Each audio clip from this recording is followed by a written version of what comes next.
Okay, Ham Fam, you've got the radio, but here's the question that makes or breaks your signal. What antenna should you use? Stick around because today we're cutting through the confusion, figuring out how to pick the perfect ham radio antenna for your shack, your mobile rig, or your next POTA activation.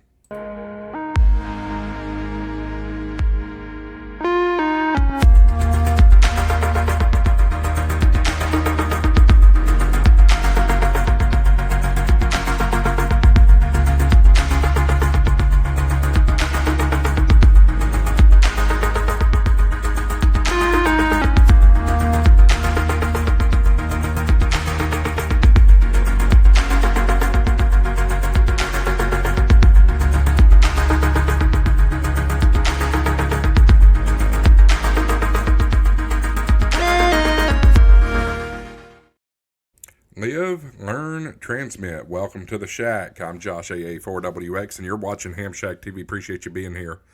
Let me tell you something most new hams get wrong. It's not the radio that matters most. It's the antenna.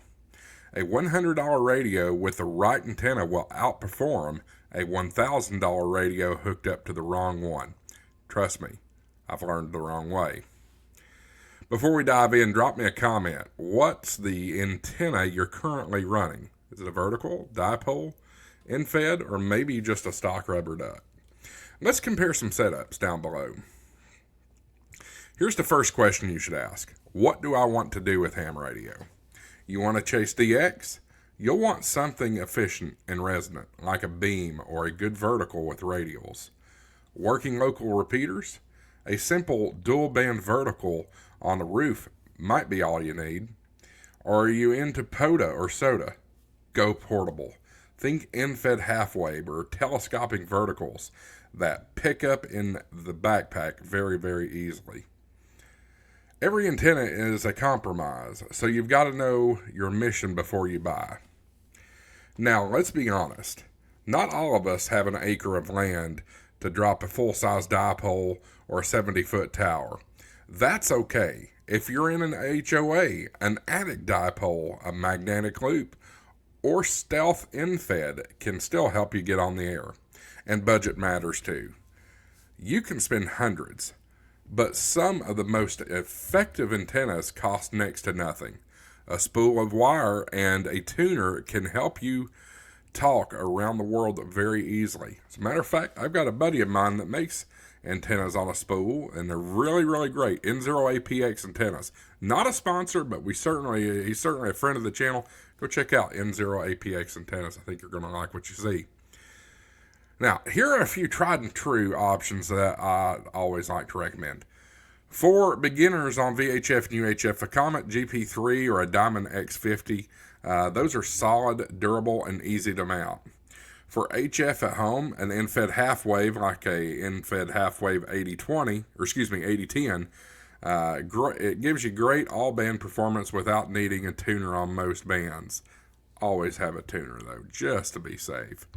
For portable ops, throw a telescopic whip on a tripod or grab a packable end-fed half-wave, just like Andy's got N0APX antennas. They're fast to deploy and fast to tear down. And remember, experiment. Ham radio is all about trying things, learning, and improving.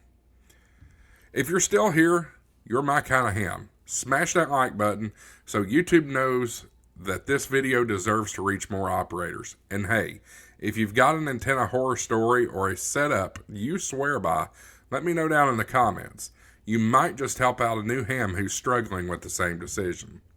At the end of the day, the right antenna is one that gets you on the air, making contacts enjoyable in this hobby. Radios come and go, but antennas, that's where the magic happens. If you've learned something today, make sure to hit that subscribe button and join the HamShackTV family, and don't miss out on the next video. Guys, appreciate you watching. If you enjoyed the video, comment all the good stuff down below. We also have super thanks available, and down in the description down below you'll see several links. Those links certainly help the channel. If you shop my affiliate links, I certainly appreciate it. Thanks for watching, guys. I hope that you've learned something, and if you've got more questions or need to learn more, I'm always here to help. Always reach out at any time through a comment or even email josh@aa4wx.com.